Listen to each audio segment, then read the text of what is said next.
जय हिंद स्टूडेंट्स, कैसे हैं आप सभी लोग। मेरी अगर आपको आवाज आ रही है और स्क्रीन प्रॉपरली दिखाई दे रही है तो प्लीज मुझे बता दीजिएगा।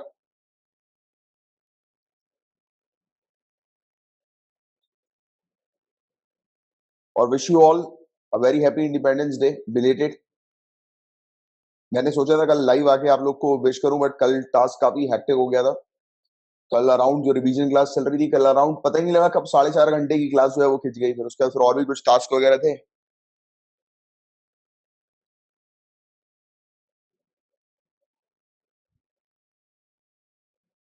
और बाकी कल मैंने आपको टेस्ट पेपर दिए थे सॉल्व करने के लिए। होपफुली आप लोगों ने सॉल्व किए होंगे। और मैंने कहा भी था कि आप लोग अपने मार्क्स बताइएगा, क्या स्कोर आपका रहा है। तो आप चाहें तो आप बता सकते हैं।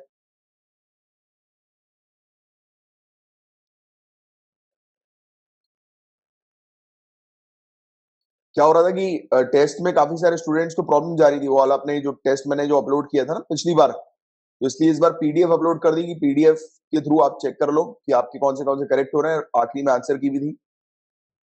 चलो वेरी गुड। अमन जी के सिर्फ 5 ही गलत थे, बहुत ही बढ़िया। देखो गाइस, रिवीजन जितना करोगे उतना फायदा जो है वो आप लोग को मिलेगा। और रही बात इंडिपेंडेंस डे की, एक चीज और मैं आप लोग को बताना चाहता हूँ। अपने अंदर सिर्फ एक ही जोश रखिए अपने अंदर की बस अगले साल आपको अपना इंडिपेंडेंस डे लबास्ता में बनाना है, चाहे कुछ हो जाए। दम लगाइए। जिन लोगों की 2022 की प्रिपरेशन, उन लोग बस बिल्कुल फोकस रखिए कि आपको 2023 जो है वो लबास्ता में बनाना है।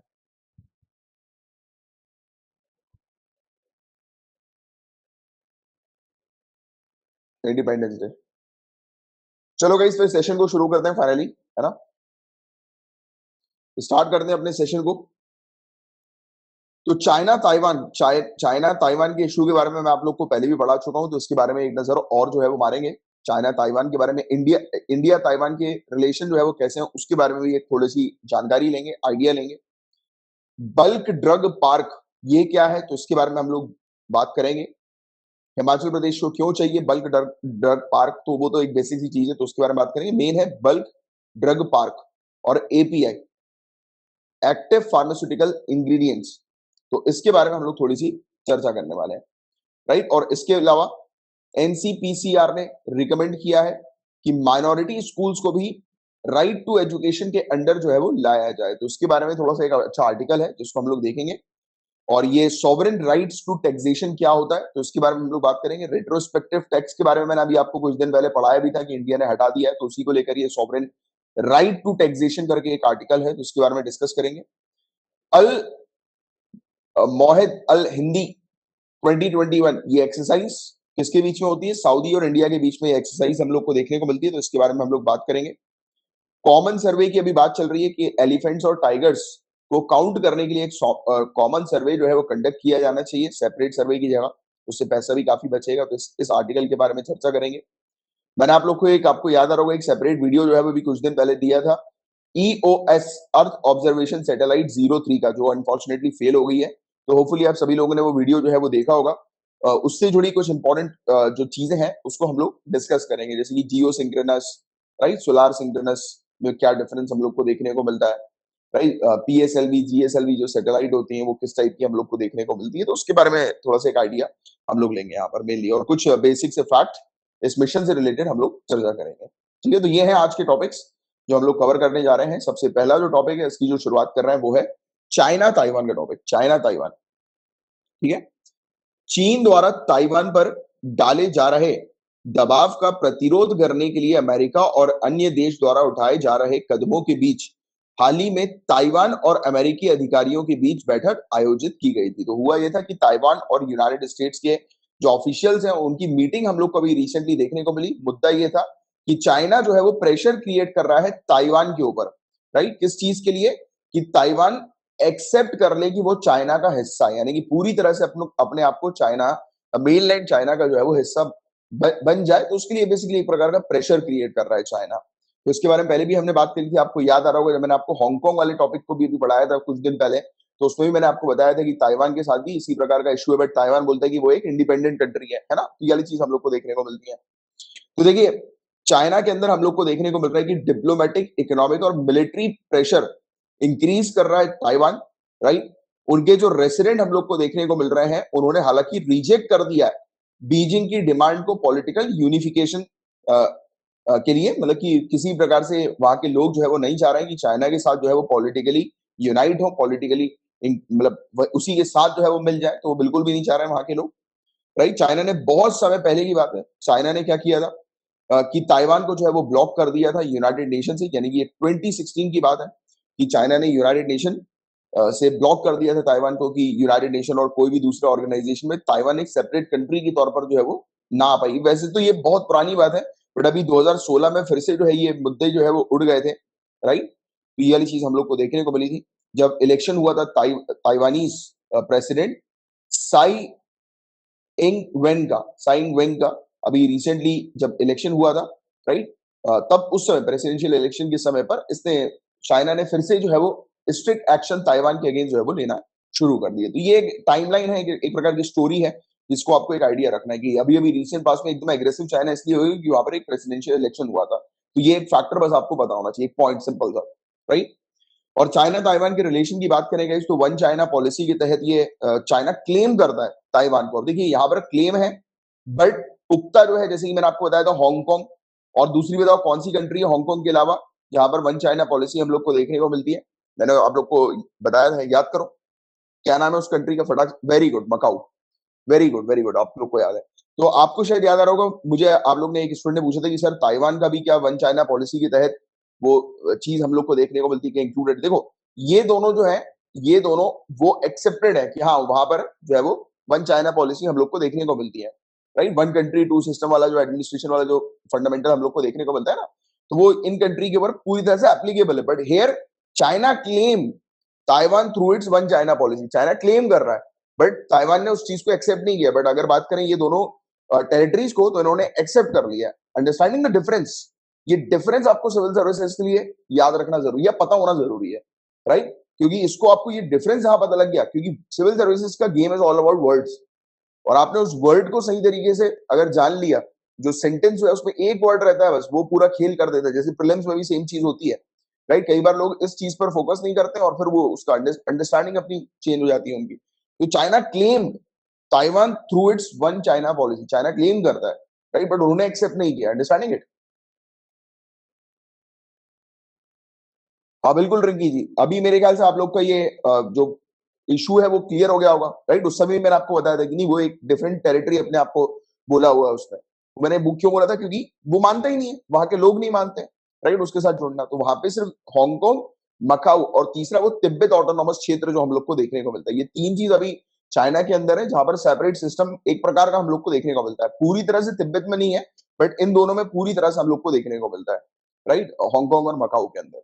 बट अगर ताइवान के केस की बात करें तो it is totally separate. Right, और चाइना क्लेम करता है इस प्रकार से उसको एडमिनिस्टर करना, बट वो नहीं मानती है। राइट, तो ये चीज हम लोग को देखने को मिलती है। सिविल वॉर हुआ था जहां पर नेशनलिस्ट को डिफीट किया गया था। राइट, चाइना के अंदर सिविल वॉर हम लोग को देखने को मिला था। कुओमिंगटैंग यानी कि नेशनलिस्ट। तो हुआ ये था कि ताइवान जो बना है ना, ताइवान एक तो देखिए सेपरेट आइलैंड आपको दिखाई देता होगा, एक आइलैंड कंट्री हम लोग को थोड़ा सा दूर चाइना की तरफ से हम लोग को देखने को मिलती है कि नहीं? बीच में थोड़ा सा गैप हम लोग को देखने को मिलता है, तो दूर है थोड़ा सा। तो हुआ ये था कि मेनलैंड चाइना पर जब लोग प्रोटेस्ट कर रहे थे, तो वहां से भागना पड़ा था लोगों को छोड़ के इस आइलैंड पे, और चाइना ने स्पेशली भगाया था। काफी साल पहले की बात है, ये 1949 की बात है एग्जैक्टली अगर बात करें ईयर पॉइंट ऑफ व्यू से, तो भागे थे ये लोग। राइट, जो ये चाह रहे थे कि चाइना के अंदर मतलब ये नेशनलिस्ट की जो है वो सरकार आए, या फिर प्रोटेस्ट करना शुरू कर दिया था चाइना की पॉलिसीज के अगेंस्ट काफी सारे लोगों ने। तो उसके बाद चाइना ने जो है प्रेशर क्रिएट किया और बाय मतलब उनको यहाँ पे भगा दिया। राइट, तो ये वाली चीज हम लोग को देखने को मिली थी, और ये भी कहा इवन चाइना का क्लेम ये भी है कि इसको ताइवान को वापस पूरी तरह से अपने कंट्रोल में कर लिया जाएगा, और अगर जरूरत पड़ी तो बाय फोर्स भी। राइट, तो ये इस प्रकार की क्लैरिटी आप रखो। And China is Taiwan top trading partner also. Right, Taiwan की सबसे बड़ी ट्रेडिंग पार्टनर चाइना भी हम लोग को देखने को मिलती है। अगर 2018 में ताइवान और चाइना के बीच में ट्रेड की अगर हम लोग बात करें तो 226 बिलियन यूएस डॉलर है। राइट, और ताइवान आज की डेट में सेल्फ गवर्नड है, यानी कि डी फैक्टो इंडिपेंडेंट हम लोग को देखने को मिल रही है। यहाँ पर देखिए इंडिपेंडेंट। राइट, और इसने हालांकि फॉर्मली डिक्लेयर नहीं किया अपनी इंडिपेंडेंस मेनलैंड से, क्योंकि अगर फॉर्मली डिक्लेयर कर देगी तो वो चाइना जंग छेड़ देगा। दे ऑल्सो नो कि अभी ये छोटे हैं, अभी उनके पास उतनी मिलिट्री पावर भी नहीं है, चाइना इनको सप्रेस करने में चाइना को टाइम नहीं लगेगा, तो इसलिए थोड़ा ये स्ट्रेटेजिकली चल रहा है।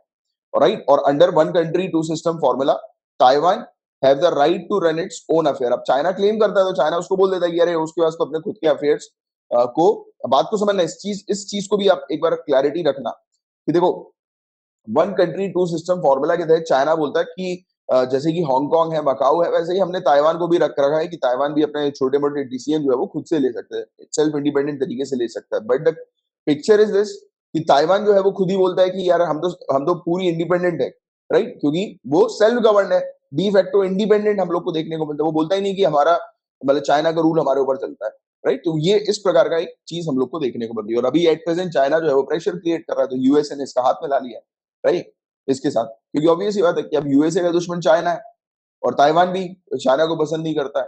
तो वो बोलते हैं ना कि दुश्मन दुश्मन आपस में दोस्त हो जाते हैं, यानी कॉमन अगर दुश्मन है तो वो आपस में उनकी फ्रेंडशिप हम लोग को देखने को मिलेगी। वो चाणक्य नीति वाला हिसाब किताब जो आपने पढ़ा भी होगा, नहीं पढ़ा है तो आपको पढ़ना ही है, आपने जीएस पेपर 2 में भी वाली चीज है, जिसके बारे में, इस प्रकार की फिलोसफी जिसके बारे में आपको पढ़ना जरूरी है, राइट।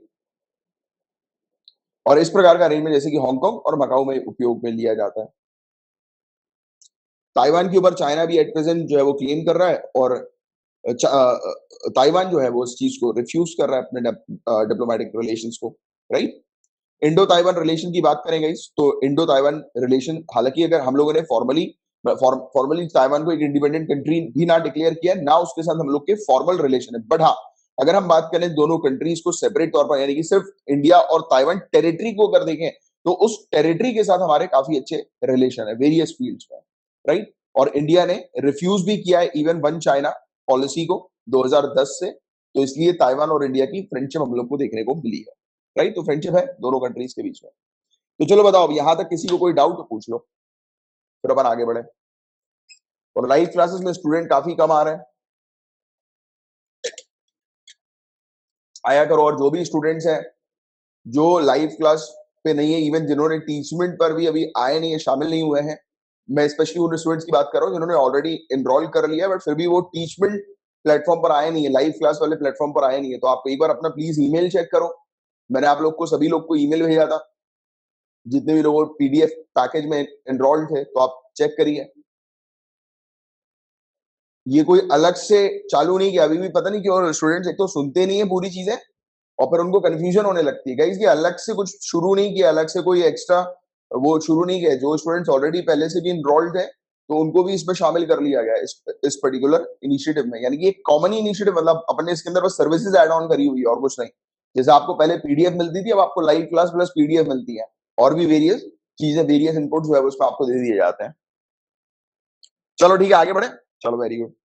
तो ये ताइवान का ये वाली चीज बिल्कुल क्लियर रखना, वो वन कंट्री टू सिस्टम वाली जो चीज हम लोग को देखने को मिलती है ना, या फिर वन चाइना पॉलिसी वाली चीज, ये बहुत अच्छे से क्लियर रखना कि ताइवान के ऊपर क्लेम हम लोग को देखने को मिलता है, बट ताइवान एक्सेप्ट नहीं किया ताइवान ने, ठीक है। This is the main difference.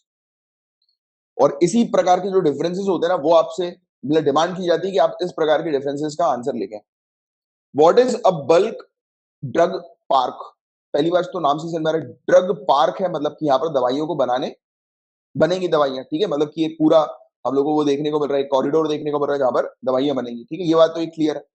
और बल्क यानी कि भारी मात्रा में दवाइयां बनेंगी, सिंपल सी चीज है, एक ऐसा एरिया जहां पर भारी मात्रा में दवाई बनेगी, बट इतनी सिंपल नहीं है, क्योंकि इसमें एपीआई भी हम लोग को देखने को मिलती है, वो भी हम लोग को समझना है, राइट। कर्नाटका जो है गाइस, केंद्र का अप्रूवल मांग रही है, राइट, कि बल्क ड्रग पार्क, यानी कि मिल गया उसको, पहले से मांगा था, तो बल्क ड्रग पार्क जो है ये बनाएगी, राइट, उसको मिल चुका है केंद्र का अप्रूवल कर्नाटका को। और ये किसके तहत जो है वो मिला है, तो केंद्र सरकार के promotion of bulk drug parks scheme के तहत, तो इसके बारे में हम लोग बात करेंगे, मेन चीज ये है।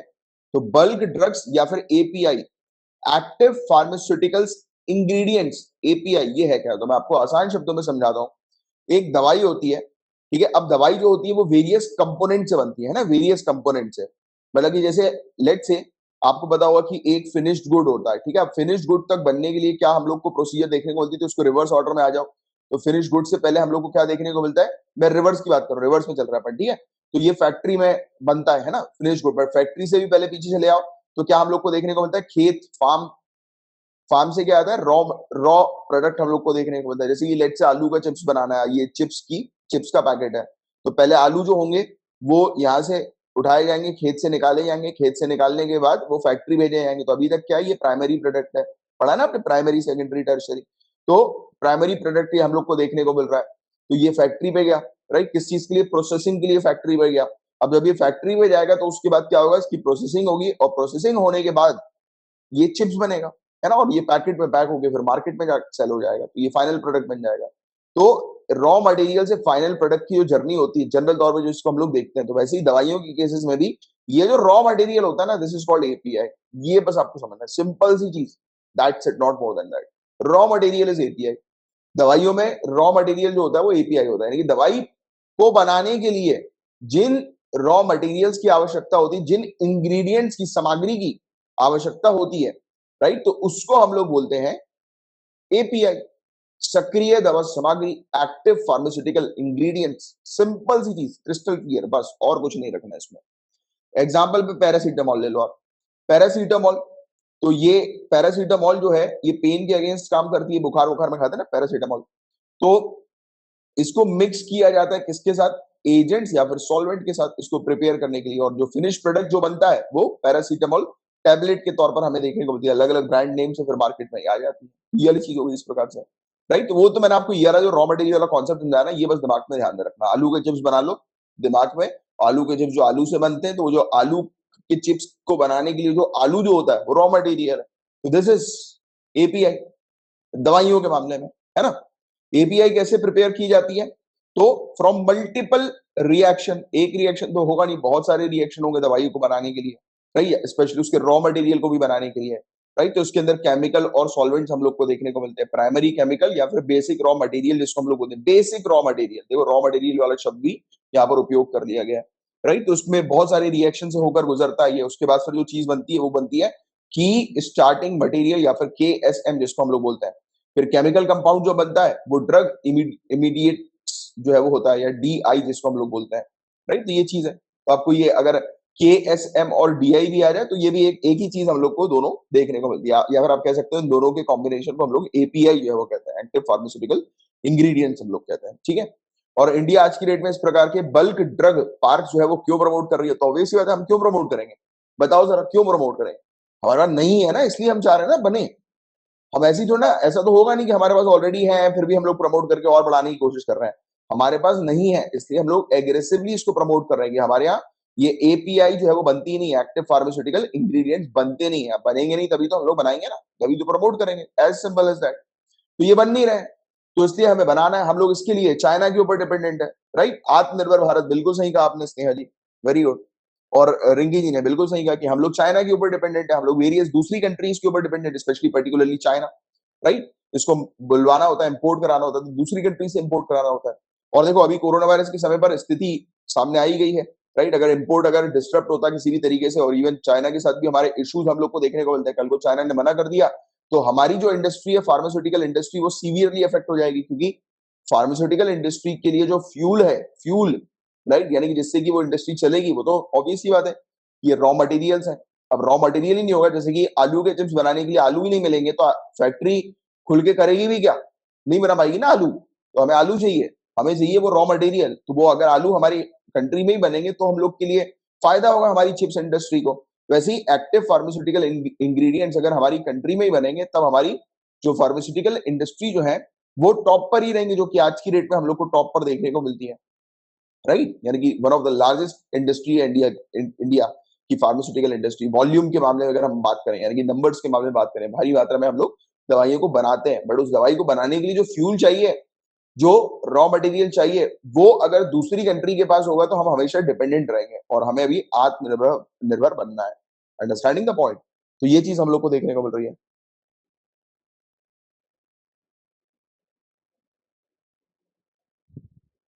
प्रीति जी ने भी बिल्कुल सही ये चीज जो है वो मेंशन करी है, समझ में आया आपको। तो हमें ग्रेटर रिलायंस के ऊपर जो है वो फोकस करना है, राइट। और इसके अलावा सेल्फ रिलायंस के ऊपर, आत्मनिर्भरता के ऊपर जो है वो फोकस करना है। इसके अलावा बल्क ड्रग पार्क जो है, अब वो जो बनते हैं जहां पर भी, जिस भी जगह पर, तो वहां पर कॉमन इंफ्रास्ट्रक्चर फैसिलिटीज हम लोग को देखने को मिलती है। यानी कि ये क्या करते हैं, एक बड़ा सा एरिया, जैसे कि स्पेशल इकोनॉमिक जोन होता है ना, कि कुछ दिन पहले मैंने आप लोग को पढ़ाया था, तो उसी प्रकार का ये एरिया हम लोग को देखने को मिलता है जहां पर सब चीज होगी, मतलब कि वहां पर हर प्रकार के इंफ्रास्ट्रक्चर फैसिलिटी होगी और इवन इनका कॉमन वेस्ट मैनेजमेंट सिस्टम भी होगा, यानी कि यहाँ पर हर प्रकार की मेडिकल से रिलेटेड या फार्मास्यूटिकल इंडस्ट्री हर प्रकार की देखने को मिलेगी, राइट। तो यहाँ पर हर प्रकार के इंफ्रास्ट्रक्चर होंगे और फिर जब ये वेस्ट जो रिलीज करेंगी तो इनका कॉमन वेस्ट मैनेजमेंट सिस्टम भी हम लोग को देखने को मिलेगा, राइट। तो एक ही जगह पर यानी कि पूरी चीज, यानी कि एक मान के चलो एक इंडस्ट्री मैन्युफैक्चरिंग हब आप कह सकते हो, ठीक है। ये है बल्क ड्रग पार्क हम लोग को जो देखने को मिल रहा है। और पार्क जो होंगे वो मैन्युफैक्चरिंग कॉस्ट भी कम कर देंगे, क्योंकि एपीआई जो हम बाहर से इंपोर्ट करा रहे हैं जिसके ऊपर ड्यूटीज वगैरह लग रही है वो यहाँ पर सस्ता हो जाएगा, है ना। तो ये चीज हम लोग को देखने को मिलेगी। इसके की फीचर की बात करें गाइस तो अ, तीन the scheme will support 3 selected park in the country by providing one time grant and aid। देखो इस स्कीम के थ्रू क्या हो रहा है कि अब सरकार को प्रमोट करना है, सरकार चाहती है, जैसे कि मैंने भी आपको कुछ दिनों पहले इस टॉपिक के भी बारे में पढ़ाया था। सरकार की एक और स्कीम हम लोग को देखने को मिलती है, प्रोडक्शन लिंक्ड इंसेंटिव। याद आ रहा है, प्रोडक्शन लिंक्ड इंसेंटिव। सरकार फोकस कर रही है प्रोडक्शन के ऊपर, की ज्यादा से ज्यादा प्रोडक्शन हो, राइट। और जो भी लोग प्रोडक्शन करेंगे उनको सरकार इंसेंटिव प्रोवाइड कराएगी, राइट। तो अब जितने भी फार्मास्यूटिकल इंडस्ट्री में जो भी लोग इन्वॉल्व होना चाहते हैं, इन्वेस्टमेंट करना चाहते हैं, तो उनके लिए एक मौका है कि यहाँ पर सरकार उनको सब्सिडी वगैरह प्रोवाइड करा रही है, ग्रांट एंड एड प्रोवाइड करा रही है वन टाइम का, कि जिससे कि कॉमन इंफ्रास्ट्रक्चर फैसिलिटी इस एरिया पर जो है वो क्रिएट की जाए, वहां पर जाकर वो अपनी इंडस्ट्री सेटअप कर लें और वहां पर सब कुछ हर प्रकार के इंफ्रास्ट्रक्चर फैसिलिटीज उनको मिल जाएगी, राइट। और देखो क्या होता है कि जब एक जगह पर बहुत सारी फैक्ट्रीज होती हैं, अब उनके लिए हर प्रकार के इंफ्रास्ट्रक्चर वहां पर ऑलरेडी स्टैब्लिश रहते हैं, बने रहते हैं, तो उसमें फायदा ये होता है कि कोई दूसरी जब इंडस्ट्री है उसके पास उतने पर्याप्त इंफ्रास्ट्रक्चर नहीं भी है तो भी उसको फायदा मिल जाता है, क्योंकि उसके आसपास की इंडस्ट्री जो होती है वो बहुत मतलब हम लोग को देखने को मिलती है, सफिशियंट देखने को मिलती है, यानी कि हर प्रकार की इंफ्रास्ट्रक्चर फैसिलिटीज वहां पर अवेलेबल रहती है। जैसे कि इसको अगर किसी चीज की रिक्वायरमेंट है तो वो आसपास की इंडस्ट्री को अप्रोच कर सकता है इस टाइप से, राइट। और कॉमन वेस्ट मैनेजमेंट सिस्टम भी है, तो जिससे कि वेस्ट का भी कोई नाटक हम लोग को नहीं देखने को मिलेगा, राइट। तो ये वाली चीज है जिसके बारे में बस आपको बेसिक सा आइडिया होना चाहिए। और ग्रांट इन एड के मामले में उसकी कॉस्ट का 70% सरकार की तरफ से आता है नॉर्मल स्टेट्स के लिए, बट अगर बात होती है हिमाचल प्रदेश या दूसरी हिल स्टेट्स के लिए तो सरकार 90% तक कंट्रीब्यूट करती है, राइट। और सेंटर जो है वो मैक्सिमम 1,000 करोड़ रुपए हर पार्क के लिए प्रोवाइड कराएगी। और देखिए पॉइंट टू बी नोटेड, अब यहां से उठाकर आपसे क्वेश्चन पूछे जा सकते हैं, ये वाले कॉन्सेप्ट तो आपके क्लियर हो गए, बट प्रीलिम्स से कुछ कुछ फैक्ट्स पूछ लेते हैं ये लोग। तो आपको ये ध्यान में रखना है, एक फैक्ट तो ये ध्यान रखो कितना केंद्र जो है वो का शेयर हम लोग को देखने को मिलेगा।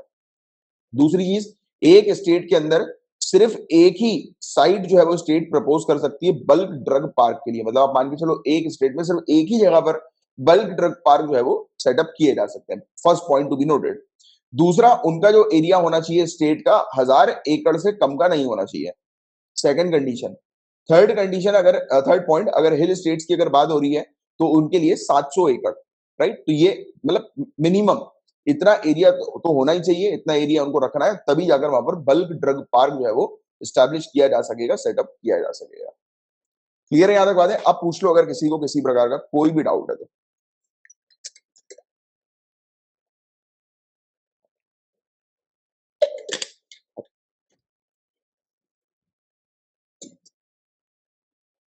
चलो डन, आगे बढ़ सकते हैं। चलो वेरी वेरी गुड। ये बिकेगी तो रेवेन्यू जनरेट होगा ना, यहाँ पर मैन्युफैक्चरिंग अपन करेंगे तो दवाइयां बिकेंगी तभी तो रेवेन्यू जनरेट होगा। एनसीपीसीआर और ऊपर से एक्सपोर्ट भी हम लोग करेंगे, तो NCPCR recommended minority schools to be brought under RT, right to education में माइनॉरिटी स्कूल जो है उनको लाया जाए। काफी इंपॉर्टेंट टॉपिक है।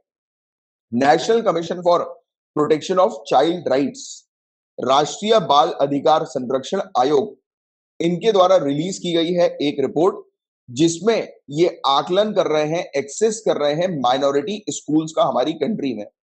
रिपोर्ट ने एनालाइज किया है इंपैक्ट को कि माइनॉरिटी इंस्टीट्यूशन जो है उन्हें एग्जेम्प्ट किया हुआ है, मतलब कि उनको माइनॉरिटी इंस्टीट्यूशन जो है वहां पर हमें देखने को मिलता है कि बहुत सारे रूल्स जो है वो एप्लीकेबल नहीं होते हैं, राइट। जैसे कि जो दूसरे स्कूल्स में रूल्स एप्लीकेबल होते हैं, लेट्स से जैसे कि नेशनल एजुकेशन पॉलिसी की बात करो या न्यू एजुकेशन पॉलिसी 2020 की बात करो, तो यहाँ पर एप्लीकेबल नहीं होगा ये, राइट। मदरसास में इन सब में हमें देखने को मिलेगा, माइनॉरिटी एजुकेशनल इंस्टीट्यूशंस में, राइट। तो ये सब चीजें हैं, तो इस पर एप्लीकेबल नहीं होगा, जो कि minority educational institution article 15 clause 5 के अंदर हमें देखने को मिलती है। तो इसी मुद्दे पर एक रिपोर्ट जो है वो जारी हुई है, तो काफी इंपॉर्टेंट चीज है ये। अभी देखो नेशनल एजुकेशन पॉलिसी आई है, तो एजुकेशन से रिलेटेड तो हर साल वैसे तो क्वेश्चन पूछते ही हैं, इस बार ज्यादा पूछे जाने की संभावना है स्पेसिफिक टॉपिक्स के ऊपर, जैसे कि नेशनल एजुकेशन पॉलिसी होगी और उससे जुड़े हुए इस प्रकार के टॉपिक्स हो गए, राइट। तो इस पर बहुत ध्यान से समझिएगा चीजों को। तो आर्टिकल 15 क्लॉज 5 जो है वो कहता गया है। तो ये कंट्री को, यहाँ पर मैं चाहूंगा कंट्री की जगह पे स्टेट लिखें। स्टेट, स्टेट कौन सा, आर्टिकल 12 में जो स्टेट को डिफाइन किया हुआ है वो वाले स्टेट की मैं बात कर रहा हूँ। तो स्टेट, इसमें पावर दी गई है स्टेट को कि स्टेट जो है वो रिजर्वेशंस क्रिएट कर सकती है। रिजर्वेशन, वैसे कंट्री स्टेट यहाँ पर कंट्री के कॉन्टेक्स्ट में ही बात की जा रही है, बट मैं आपको एग्जैक्टली जो आप लिखेंगे मेंस में तो आप स्टेट जो है वो शब्द का उपयोग करेंगे, राइट। तो देखिए ये पावर देती है कंट्री को, स्टेट को, कि स्टेट जो है वो रिजर्वेशन लेकर आ सकती है किस मामले में, मतलब कि जो भी एडेड या फिर नॉन एडेड गवर्नमेंट स्कूल्स हम लोग को देखने को मिलते हैं, चाहे वो पब्लिक हो चाहे वो प्राइवेटली रन हम लोग को देखने को मिलता हो, तो उसमें एडमिशंस के लिए रिजर्वेशन जो है वो रिकमेंड कर सकती है स्टेट। बट इस रिजर्वेशन, हम ये वाला जो रिजर्वेशन हम लोग को देखने को मिलता है, तो वो मदरसाज वगैरह पे इस प्रकार का रिजर्वेशन जो होता है वो एग्जेम्प्टेड हम लोग को नजर आता है। Only the minority run institution such as मदरसाज, तो माइनॉरिटी इंस्टीट्यूशन जो होते हैं वहां पर रिजर्वेशन जो होते हैं एडमिशन के मामले में स्टेट की तरफ से एप्लीकेबल नहीं होते, राइट। तो एक वाली चीज तो हम लोग को देखने को मिल जाती है कि रिजर्वेशन जो है वो सिर्फ और सिर्फ उन्हीं स्कूल्स में एप्लीकेबल होंगे जो माइनॉरिटी एजुकेशन इंस्टीट्यूशन के अंडर नहीं आते हैं, है ना, बात समझ रहे हो। अब माइनॉरिटी स्कूल जो है उनको एग्जेम्प्ट कर दिया गया है कि वहां पर राइट टू एजुकेशन पॉलिसी जो है वो नहीं लाई जाएगी, राइट। और इवन वो सरकार के सर्व शिक्षा अभियान के अंडर नहीं आएंगे। तो कैसे माइनॉरिटी स्कूल जो है वो एग्जेम्प्ट हुई है राइट टू एजुकेशन और सर्व शिक्षा अभियान से, तो 2002 में एक अमेंडमेंट हम लोग को देखने को मिला था, 86th कॉन्स्टिट्यूशनल अमेंडमेंट एक्ट लाया गया था 2002 में। इसने राइट टू एजुकेशन प्रोवाइड किया और राइट टू एजुकेशन को फंडामेंटल राइट के तौर पर प्रोवाइड कर दिया। और साथ ही साथ एक आर्टिकल 21A इंसर्ट किया गया जिसमें राइट टू एजुकेशन एक फंडामेंटल राइट बन गई, किनके लिए, 6 से लेकर 14 साल की उम्र के बच्चों के लिए। तो ये वाला क्वेश्चन ऑलरेडी पहले भी पूछा जा चुका है कि किस पर्टिकुलर कॉन्स्टिट्यूशनल अमेंडमेंट एक्ट के बारे में बताइए कि कौन सा कॉन्स्टिट्यूशनल अमेंडमेंट एक्ट है जिसने राइट टू एजुकेशन को एक फंडामेंटल राइट बनाया। तो 21A right to education as a fundamental right के तौर पर हमें देखने को मिलती है। Point 1 to be noted. Point 2, 86 constitutional amendment act कब का, 2002 का। तो बिल्कुल क्लियरली आपको ये पूरी चीज पता होनी चाहिए, सिर्फ इतनी सी चीज प्रीलिम्स के लिए इंपॉर्टेंट है, राइट। बाकी मेंस की अंडरस्टैंडिंग अभी मैं आपकी क्रिएट कर ही हूं। और इसके अलावा फिर लॉन्च हुआ सर्व शिक्षा अभियान हमें देखने को मिला, जिसका मेन एम ये था कि to provide useful and relevant elementary education to all children between 6 and 14 years. 6 से 14 साल की उम्र के बच्चों के लिए एलिमेंट्री एजुकेशन जो है वो प्रोवाइड करानी है। इसका मेन एम ये था सर्व शिक्षा अभियान का, राइट। इसको लॉन्च किया गया। फिर 2006 में 93rd कॉन्स्टिट्यूशनल अमेंडमेंट एक्ट हमें देखने को मिला। इसने क्लॉज 5 जो है वो ऐड किया, इंसर्ट किया आर्टिकल 15 के अंदर, राइट, जिसने कहा कि स्टेट जो है, यानी कि स्टेट, अब वही आर्टिकल 12 की डेफिनेशन के according, state to create special provision, की स्टेट को स्पेशल प्रोविजन क्रिएट करने चाहिए, जैसे कि रिजर्वेशन। रिजर्वेशन किसके लिए होता है, एडवांसमेंट के लिए, कि बैकवर्ड क्लासेस जो हमारी सिटीजन है, जैसे कि schedule caste, schedule tribe, right. तो इन्होंने ये कहा कि जितने भी एडेड, एडेड का मतलब समझते हो कि जिन स्कूल्स को सरकार सहायता प्रोवाइड कराती है, फंड प्रोवाइड कराती है, और अनएडेड एजुकेशनल इंस्टीट्यूशन जिसमें फंड सरकार नहीं प्रोवाइड कराती, बट इनको छोड़कर माइनॉरिटी एजुकेशनल इंस्टीट्यूशन को छोड़कर, मतलब कि यहाँ पर अब देखो, अभी आर्टिकल 15 क्लॉज 5 न्यूज में है, तो आपसे डायरेक्टली पूछा जा सकता है कि आर्टिकल 15 क्लॉज 5 किससे रिलेटेड है। आपको सिर्फ एक ही चीज याद रखनी है कि एक तो स्कूल्स, और स्कूल्स कौन से, जिसको जो जो कि माइनॉरिटी एजुकेशन इंस्टीट्यूशन में नहीं आते, यानी कि माइनॉरिटी एजुकेशन इंस्टीट्यूशंस को छोड़कर जितने भी स्कूल्स हैं हमारी कंट्री में, चाहे सरकार के द्वारा चलाए जा रहे हो या प्राइवेट हम लोग को देखने को मिल रहा है, तो वहां पर रिजर्वेशन के लिए सरकार जो है वो रूल, या फिर स्टेट जो है वो रूल इम्पोज कर सकती है, रूल लेकर आ सकती है रिजर्वेशन के लिए। रिजर्वेशन किन के लिए होता है, कि बैकवर्ड क्लासेस को अपलिफ्ट करने के लिए हमें देखने को मिलता है। सिर्फ ये अंडरस्टैंडिंग रखो आप। अब राइट टू एजुकेशन को क्यों लाना चाहिए माइनॉरिटी एजुकेशन इंस्टीट्यूशन के लिए, बहुत ही सिंपल सी बात है, इसमें कुछ समझने वाली बात है ही नहीं। वो इसलिए लाना चाहिए, अब आप एक चीज समझिए, एक बच्चा माइनॉरिटी एजुकेशन इंस्टीट्यूशन में उसने पढ़ाई कंप्लीट करी, ठीक है। अब माइनॉरिटी एजुकेशन इंस्टीट्यूशन ऑटोनोमस हम लोग को देखने को मिलता है, उनकी वेरियस चीजें वो खुद ही, उनकी जो बोर्ड होती है वो खुद ही जो है वो डिसाइड करती है ना। अब ये बच्चे जब हायर स्टडीज के लिए आगे फर्दर जो है वो मूव करेंगे, दूसरी, मतलब जैसे कि हायर स्टडीज के लिए दूसरे इंस्टीट्यूशंस में शामिल होंगे, तब ये कोप अप नहीं कर पाएंगे। तो ये चीज इस रिपोर्ट ने चेक करी, देखी, आकलन किया, एक्सेस किया कि बच्चे जब स्कूल से निकलते हैं, जब हायर एजुकेशन को अचीव करने के लिए आगे बढ़ते हैं, तो they face a lot of trouble cope up करने के लिए। वो कोप अप नहीं कर पाते दूसरे स्टूडेंट्स के साथ। ये एक बड़ा इशू है, वही चीज अपन अभी थ्योरी में पढ़ने वाले हैं। तो कमीशन ने देखा दो डिफरेंट सेट्स के रूल्स, यानी कि दो अलग अलग प्रकार के रूल जो आर्टिकल 21A के तहत हमें देखने को मिलता है कि गारंटी है, राइट, गारंटी है fundamental right of education to all children, सभी बच्चों को गारंटी दी गई है। और आर्टिकल 30 के अंदर अलाउ किया है माइनॉरिटीज को कि वो अपने खुद के इंस्टीट्यूशन सेटअप कर सकते हैं अपने खुद के रूल्स के साथ। तो एक रूल तो एप्लीकेबल है सभी के लिए और एक रूल एप्लीकेबल है सिर्फ माइनॉरिटी एजुकेशनल इंस्टीट्यूशन के लिए। और आर्टिकल 15 क्लॉज 5 भी हम लोग को देखने को मिलता है कि यहाँ पर बच्चे जो होते हैं वो उस मतलब सरकार के पावर, सरकार के पास भी वो पावर नहीं है कि वो माइनॉरिटी एजुकेशन इंस्टीट्यूशन में रिजर्वेशन पॉलिसी जो है वो लेकर आ सके। ये वाली चीज हम लोग को देखने को मिलती है। और इवन एग्जाम भी कर दिया गया राइट टू एजुकेशन से माइनॉरिटी एजुकेशन इंस्टीट्यूशन को। तो इसके कारण से कॉन्फ्लिक्ट हम लोग को देखने को मिल रहा है फंडामेंटल राइट ऑफ एजुकेशन और राइट ऑफ माइनॉरिटी कम्युनिटीज के बीच में, राइट। अब किस प्रकार का कॉन्फ्लिक्ट और क्यों आवश्यकता हम लोग को देखने को मिल रही है कि राइट टू एजुकेशन को इंक्लूड कर देना चाहिए इसके अंदर। तो द रीजन इज कि कमीशन ने ये चीज ऑब्जर्व करी कि काफी सारे बच्चे जो इनरोल है इन इंस्टीट्यूशन या फिर इन स्कूल्स में, तो ये एंजॉय नहीं कर पाते वो पूरी चीजें जो कि दूसरे चिल्ड्रन जो है वो एंजॉय कर सकते हैं। एग्जाम्पल के तौर पर जैसे कि मिशनरी स्कूल्स की अगर हम लोग बात करें तो इन्हें इलीट कुकून जो है वो कहा जाता है। मिशनरी स्कूल आप लोग भी पढ़े होंगे, क्रिश्चियन वाले जो स्कूल्स हम लोग को देखने को मिलता है, राइट। और इसके अलावा इनका एक अलग भी एक स्कूल्स होते हैं, राइट, माइनॉरिटी एजुकेशन। ये तो वो वाले होते हैं जो कि नॉर्मल तौर पर हमें देखने को मिलते हैं मिशनरी स्कूल, राइट। बट एक होते हैं वो सिर्फ स्पेशली वो अपने क्रिश्चियन स्टूडेंट्स को ही उसके अंदर शामिल करते हैं, राइट। तो वो सर्टेन क्लास ऑफ स्टूडेंट्स को इसके अंदर एडमिट करते हैं। इसमें क्या होता है, अनप्रिविलेज चिल्ड्रन जो है वो हट जाते हैं, वहां से चले जाते हैं, उस सिस्टम के बाहर हम लोग को देखने को मिलते चले जाते हैं। तो इसके अंदर इसीलिए इस कमीशन को कुकून पॉपुलेटेड बाय इलीट्स जो है वो कहा गया है। और जो स्टूडेंट्स मदरसास के अंदर हम लोग को देखने को मिलते हैं, ये सेक्युलर कोर्सेज ऑफर नहीं करता मदरसास, राइट, रिलीजियस स्टडीज के साथ साथ, जैसे कि साइंस वगैरह हो गई। तो साइंस इन लोग को नहीं पढ़ाई जाती। अब साइंस नहीं पढ़ने के कारण ये बहुत पीछे हट जाते हैं और एक प्रकार की इंफीरियोरिटी एलियनेशन का सेंस जो है वो ये डेवलप कर लेते हैं। तो ये इस प्रकार की चीज हम लोग को देखने को, यानी कि कुल मिलाकर अगर मैं इसका आपको सार बताऊं अंडरस्टैंडिंग पर्पस के लिए, तो जैसे कि माइनॉरिटी एजुकेशन इंस्टीट्यूशन के अपने पर्सनल रूल्स हैं।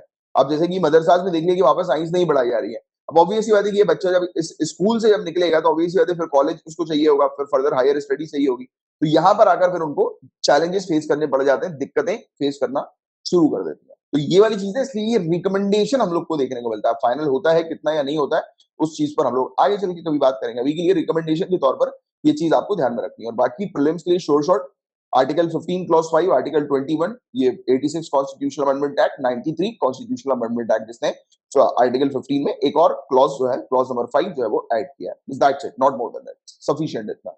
अब बताओ इसमें कुछ पूछना है तो।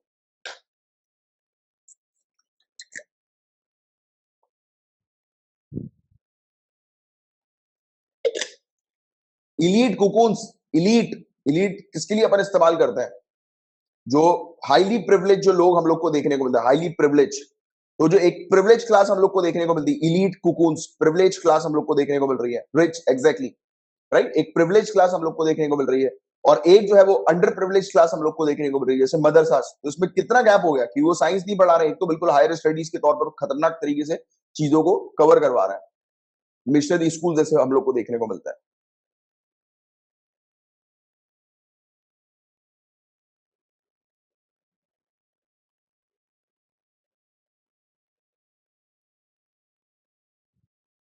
अमित जी, अभी इस बारे में मैंने बात करी है कि अभी इस आर्टिकल में ये वाली चीज थी क्या?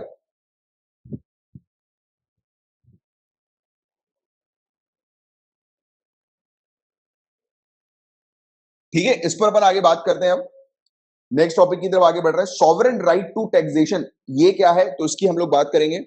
तो इंडियन गवर्नमेंट ने रिसेंटली डिसाइड किया है कि इंडियन गवर्नमेंट जो है अब वो विड्रॉ कर रही है। तो उसके बारे में ना हमने बात भी करी थी, रेट्रोस्पेक्टिव टैक्सेशन को। तो जरा बताओ मुझे कि रेट्रोस्पेक्टिव टैक्स जो है वो होते क्या है।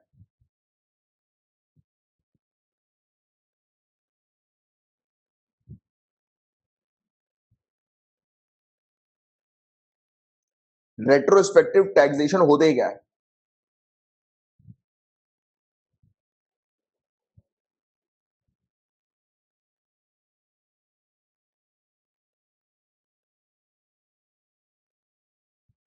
एग्जैक्टली कितनी बार पढ़ा हुआ है कि ऐसा टैक्स जो कि प्रीवियस डेट से जो है वो अप्लाई हो, एप्लीकेबल हो, राइट, रेट्रोस्पेक्टिव टैक्स, तो उसको सरकार जो है वो बंद कर रही है।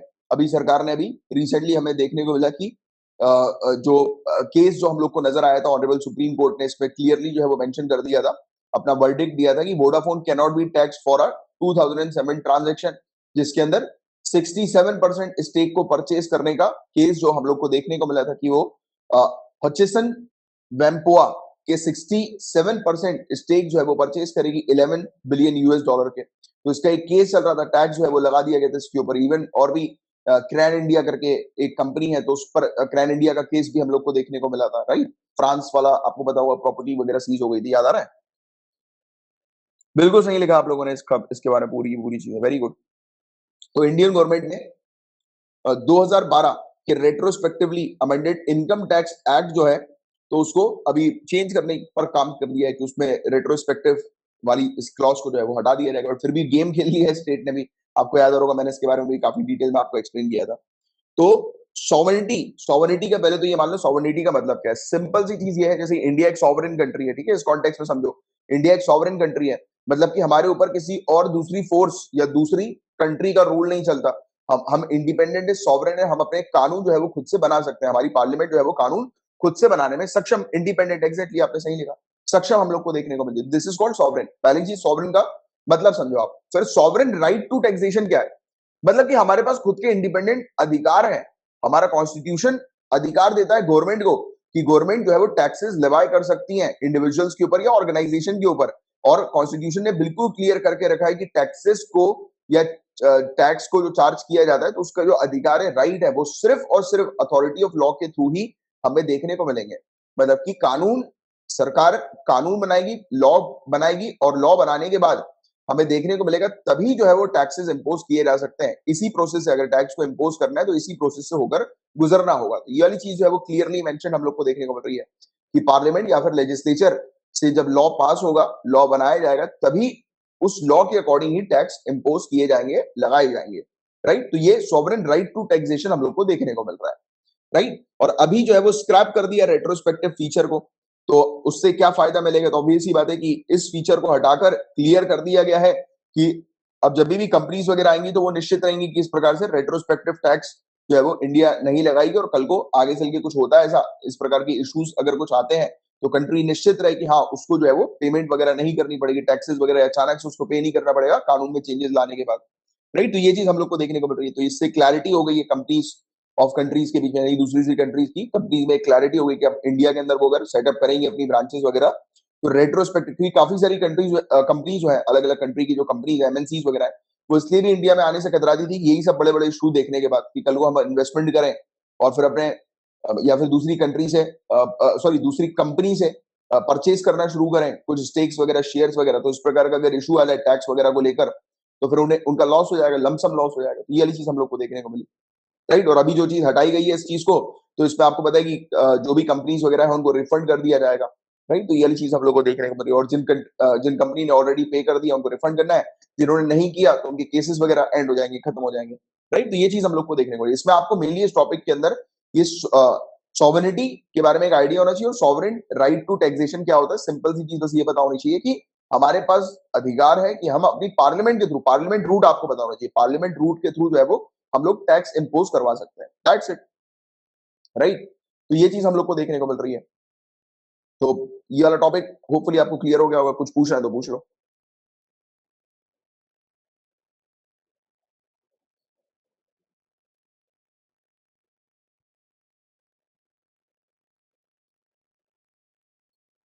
चलो डन, आगे बढ़ते हैं। पेपर 2 से रिलेटेड इतने ही टॉपिक्स थे। अब पेपर 3 के टॉपिक की तरफ हम लोग आगे बढ़ रहे हैं। तो देखो, ये बायलेटरल नेवल एक्सरसाइज हम लोग को इंडिया और सऊदी अरेबिया के बीच में देखने को मिली। कौन सी? अल मोहद अल हिंदी, अल मोहद अल हिंदी 2021 एक्सरसाइज किसके बीच की है? तो इंडिया सऊदी अरेबिया। और अभी ये सऊदी अरेबिया में हुई है, दैट्स व्हाई ये टॉपिक हम लोग को न्यूज में देखने को मिला। सिंपल सी नेवल एक्सरसाइज है, अल मोहद अल हिंदी, दैट्स इट। ये अल से तो आप समझ ही जाओगे किसके लिए उपयोग में लिया जाता है, सऊदी अरेबिया, राइट। अब देखो, एक कहा जा रहा है कि कॉमन सर्वे होना चाहिए एलिफेंट्स और टाइगर्स को काउंट करने के लिए। तो ये चीज है, इंडिया प्लान कर रही है एक अडॉप्ट करे, एक नए पर्टिकुलर एस्टिमेशन प्रोटोकॉल को, पॉपुलेशन एस्टिमेशन प्रोटोकॉल को ऑल इंडिया, ऑल गाइस सभी के साथ ऐसा हो रहा है क्या? स्क्रीन शो नहीं हो रही है क्या? मेरे हिसाब से ऐसा होना नहीं चाहिए, क्योंकि मुझे तो दिख रहा है इंटरफेस में स्क्रीन, है ना? दिख रही है ना? शो हो रही है। रिंकी जी एक बार आप अपना इंटरनेट को चेक कर लो, मे बी शायद इंटरनेट का कुछ इशू हुआ होगा। चलो, मैं आपको बता रहा हूँ कि इंडिया जो है वो प्लान कर रही है एक नए पॉपुलेशन एस्टिमेशन प्रोटोकॉल को अडॉप्ट करने के लिए, right? All India elephant and tiger population survey, तो ये लेकर आएगी 2022 में, ऐसा कहा जा रहा है। नया प्रोटोकॉल के तहत इंडिया एक सिस्टम पर काम कर रही है जिसके थ्रू वो कॉमन सर्वे रिलीज करेगी, यानी कि अब आज की डेट में अलग अलग सर्वे आता है, एलिफेंट का अलग, टाइगर का अलग। तो देखो, इसमें आपसे ये चीज पूछी जा सकती है कि टाइगर का सर्वे कब होता है, कब कब कंडक्ट किया जाता है, तो आपको ये ध्यान में रखना है हर 4 साल में एक बार।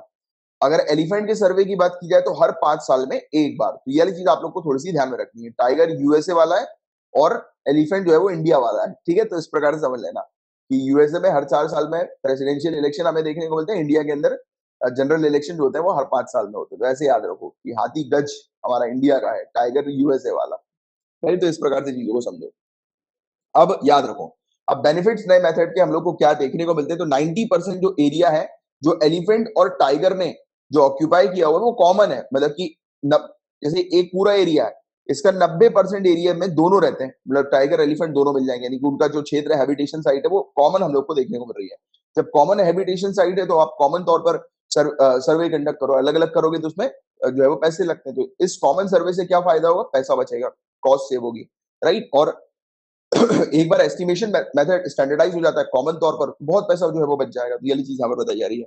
2006 से wild life institute of India Dehradun, right, जो कि हमें एफिलिएटेड इंस्टीट्यूशन देखने को मिलता है एनवायरमेंट मिनिस्ट्री के साथ, तो उसने स्टैंडर्डाइज किए थे प्रोटोकॉल कि किस तरीके से टाइगर के एस्टिमेट्स वगैरह जो है उसको मतलब क्या प्रोटोकॉल का उपयोग करना है टाइगर की पॉपुलेशन है उसके एस्टिमेट को डिफाइन करने के लिए, राइट? तो होता यह है कि टाइगर को कैमरे में देखा जाता है, राइट? कैमरे में देखने के बाद एक इनडायरेक्ट एस्टिमेशन मेथड के थ्रू टाइगर की पॉपुलेशन या नंबर जो है वो रिलीज किए जाते हैं, सामने रखे जाते हैं, तो टाइगर को कैमरा में देखने के बाद। तो ये एक प्रोसीजर टाइगर के मामले में हमें देखने को मिलती है। एलिफेंट के मामले में बहुत इंटरेस्टिंग प्रोसीजर है, मजा आएगा सुन के, राइट? एलिफेंट के मामले में डायरेक्टली काउंट किया जाता है एलिफेंट्स को, यानी कि गिना जाता है खड़ा करके कितने हो गए, राइट? इस प्रकार से। बट अभी रिसेंट ईयर में कुछ टेक्निक ऐसी आई है जिसमें उनके डंग को, उनके गोबर को जो है वो गोबर के सैंपल को एनालाइज किया जाता है, राइट? और चेक किया जाता है कि इनका एस्टिमेट बर्थ रेट जो है वो क्या चल रहा है, पॉपुलेशन की ट्रेंड क्या चल रही है। देखो कितनी इंटरेस्टिंग चीज मिली है कि एलिफेंट की काउंटिंग के लिए उसके डंग को भी स्टडी किया जाता है, राइट? तो ये चीज हमें देखने को मिल रही है। अब कितने टाइगर्स और एलिफेंट्स हमारी कंट्री के अंदर है, तो मोस्ट रीसेंट सर्वे 2018 और 19 का हमें देखने को मिला जिसमें बताया गया कि 2997 टाइगर्स हैं इंडिया के अंदर, और एलिफेंट के मामले में 29,964 एलिफेंट्स हम लोग को देखने को मिलते हैं। आखिरी बार ये 2017 में हुआ है, ठीक है? तो ये वाली चीज आप लोग को थोड़ी सी ध्यान में रखनी है। और टाइगर्स स्पेशली एलिफेंट की अगर हम बात करें तो एलिफेंट्स के कंजर्वेशन के लिए, इनको संरक्षित रखने के लिए किस प्रकार से सरकार के प्रयास हम लोग को देखने को मिले, तो एक गज यात्रा है, ठीक है? गज यात्रा, गज से आप समझ ही जाओगे, राइट? तो ये नेशन वाइड कैंपेन हम लोग को देखने को मिल रही है, किसके लिए? एलिफेंट्स को प्रोटेक्ट करने के लिए। वर्ल्ड एलिफेंट डे जो 2017 में था उस समय इसको जो है वो लॉन्च किया गया था, और कैंपेन के तहत हम लोग को देखने को मिल रहा है कि 12 एलिफेंट रेंज स्टेट जो है वो कवर की गई है एलिफेंट्स को कंजर्व करने के लिए, उनको संरक्षित करने के लिए, राइट? इसके अलावा कैंपेन का मेन एम ये है कि अवेयरनेस क्रिएट करना अबाउट एलिफेंट कॉरिडोर्स, की कहां पर एलिफेंट का मूवमेंट हम लोग को देखने को मिलता है, जिससे कि फ्री मूवमेंट जो है वो उनके हैबिटेट में हो सके। अब देखो मैंने आपको बताया था ना, कॉरिडोर मतलब जैसे कि ये हैबिटेशन साइट है और ये दूसरी हैबिटेशन साइट है, बीच में एक रूट है, रोड वगैरह हमें देखने को मिल रहा है, तो एलिफेंट आराम से अपनी एक हैबिटेशन साइट से दूसरी हैबिटेशन साइट तक मूव कर जाए, इस बीच उसको कोई नुकसान ना हो, कोई एक्सीडेंट ना हो, मैन ह्यूमन कॉन्फ्लिक्ट ना हो, राइट? तो उस पर मेनली फोकस किया जा रहा है इस गज यात्रा कैंपेन के थ्रू। और फॉरेस्ट मिनिस्ट्री ने भी बताया कि कैसे ह्यूमन एलिफेंट कॉन्फ्लिक्ट्स को मैनेज किया जा सकता है, बेस्ट प्रैक्टिसेस उन्होंने बताई है, राइट? जैसे कि ये कहा गया है कि नेचुरल हैबिटेट जैसा, नेचुरल हैबिटेट में जैसा वो रहना चाहते हैं एलिफेंट, उसी प्रकार का हैबिटेट बना दो, राइट? उनके लिए वाटर सोर्सेज जो है वो क्रिएट कर दो जिससे कि उनको पानी के लिए भटकने की जरूरत ना पड़े, राइट? फॉरेस्ट फायर को मैनेज करो जिससे कि उनकी जान जो है वो बच जाए। राइट। तो ये सब चीजें हम लोग को देखने को मिल रही है। इवन एलिफेंट प्रूफ ट्रेंचेस वगैरह भी जो है वो तमिलनाडु लेकर आई थी। कई तमिलनाडु ने कुछ कुछ एरिया पर ऐसे इवन गड्ढे वगैरह भी कर दिए थे, राइट, इस प्रकार से जिससे एलिफेंट जो है वो क्रॉस ना कर सके टेरिटरी को, एक एरिया को, राइट। अच्छा, शुभी जी ने बिल्कुल बताया सोनितपुर मॉडल हम लोग को एक देखने को मिलता है।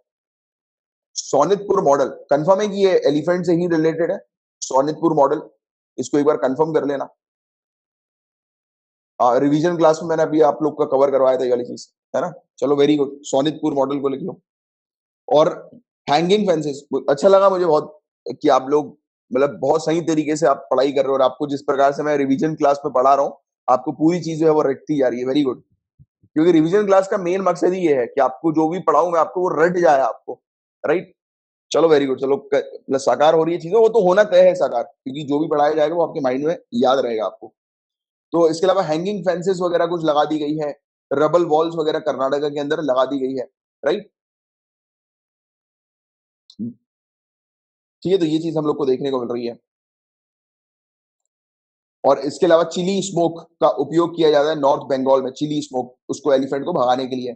और एक और बहुत आसाम के अंदर बहुत बेहतरीन टेक्निक का उपयोग किया जाता है साउंड बीज का, क्योंकि इन लोग एलिफेंट लोग डरते हैं मधुमक्खी के साउंड से, तो भागते हैं वो, ठीक है, क्योंकि उन्हें एक्सपीरियंस किया हुआ कि काट लिया एक बार अन्य, उनको बड़ा दर्द हुआ, तो अगली बार जैसी बी की आवाज आती भागने लगते हैं बेचारे, राइट। टेक्नोलॉजी का भी उपयोग बहुत ज्यादा हम लोग को देखने को मिलता है, राइट। इसमें एलिफेंट्स को मॉनिटर करने के लिए, आइडेंटिफाई करने के लिए इंडिविजुअल एलिफेंट्स वगैरह को, तो इसमें हमें देखने को मिलता है कि साउथ बंगाल के अंदर एसएमएस अलर्ट जो है वो सेंड कर दिया जाता है, जैसे ही वहां पर कोई लोग रह रहे हैं, ह्यूमन पॉपुलेशन है, उनके आसपास पता है कि हाँ एलिफेंट्स की मूवमेंट होते हैं, तो उनके नंबर्स ले रखे हैं फॉरेस्ट डिपार्टमेंट में, और जैसे ही वो आता है, क्या बोलते हैं, फॉरेस्ट डिपार्टमेंट के पास संकेत मिलते हैं टैगिंग के थ्रू, जियो टैगिंग के थ्रू, तो वो तुरंत जो है वो उसके थ्रू एसएमएस जो है वो सभी जगह भेज देते हैं, यानी सभी लोगों को भेज देते हैं कि यार आप थोड़ा अलर्ट हो जाओ कि बाउंड्री पर जो है वो कम लोग रहें, नहीं तो फिर ह्यूमन एलिफेंट कॉन्फ्लिक्ट होने की संभावना हो सकती है, इस तरफ वाइल्ड एलिफेंट्स का मूवमेंट है, तो ऐसा इस प्रकार से वो अलर्ट कर देते हैं। प्राइवेट ऑर्गेनाइजेशन के भी क्या प्रयास हम लोग को देखने को मिल रहे हैं, तो एक है एशियन एलिफेंट अलायंस, तो ये अम्ब्रेला इनिशिएटिव है 5 एनजीओस का, राइट। पिछले साल ये सभी के सभी एक साथ आए थे और इन्होंने 101 कॉरिडोर में से 96 कॉरिडोर के अंदर इन्होंने एफर्ट यानी कि लगाए हैं कि उसको बेटर बनाने के लिए, इंप्रूव करने के लिए, जिससे कि एक तो एलिफेंट्स को नुकसान ना हो, एलिफेंट्स का कंजर्वेशन संरक्षण हम लोग को देखने को मिले, और दूसरी बात ह्यूमन एलिफेंट कॉन्फ्लिक्ट ना हो। तो NGOs elephant family, international fund for animal welfare, IUCN Netherlands, world land trust, इन्होंने टीम अप किया wild life trust of India के साथ और एक अलायंस इस प्रकार का क्रिएट कर लिया, एशियन एलिफेंट अलायंस। और एशियन एलिफेंट की बात करें गाइस, तो ये आईयूसीएन की red list of threatened species के अंदर एंडेंजर्ड कैटेगरी में हम लोग को देखने को मिलते हैं। और पूरे दुनिया भर में जितने एलिफेंट है उसके 60% एलिफेंट की जो पॉपुलेशन है, प्रजाति है, वो इंडिया के अंदर रिसाइड करती है, इंडिया में हमें देखने को मिलती है। और एलिफेंट याद रखिएगा नेचुरल हेरिटेज एनिमल है इंडिया का, ठीक है। तो ये चीज हम लोग को देखने को मिल रही है। क्लियर है यहाँ तक बातें? किसी को कोई डाउट है तो पूछ लो, वैसे डाउट का तो कोई सवाल ही नहीं उठता इस टॉपिक में।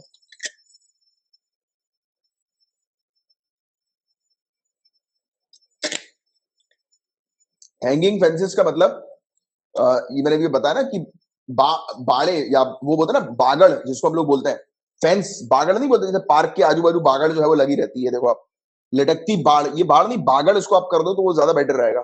बागड़ जैसे होता है ना कि एक पार्क है उसके बाद आप फेंस लगा देते हो इस टाइप से, राइट, तो वो हम लोग को देखने को मिलती है। तो ऐसे ही वो फेंस जो है वो उन्होंने लगा दिया, जानवर बड़ा है, राइट, एलिफेंट, तो इस प्रकार से लोग फेंस को लगाते हैं, जैसे कि पेड़ से अटैच करके, पेड़ वगैरह से अटैच करके, राइट, ट्री वगैरह से अटैच करके, जैसे कि उनके लिए वो बैरियर का एक काम करे, राइट। और दूसरा ये इसको रबल वॉल्स को हम लोग छोटे छोटे पत्थर की दीवार हम लोग बोलते हैं, राइट, तो ये चीज हम लोग को देखने को मिलती है, ठीक है। अब देखो, अर्थ ऑब्जर्वेशन सैटेलाइट नाम से समझ में आ रहा है, इसको मैंने आपको काफी डिटेल में भी पढ़ाया था, होपफुली आप सभी लोगों ने देख लिया होगा।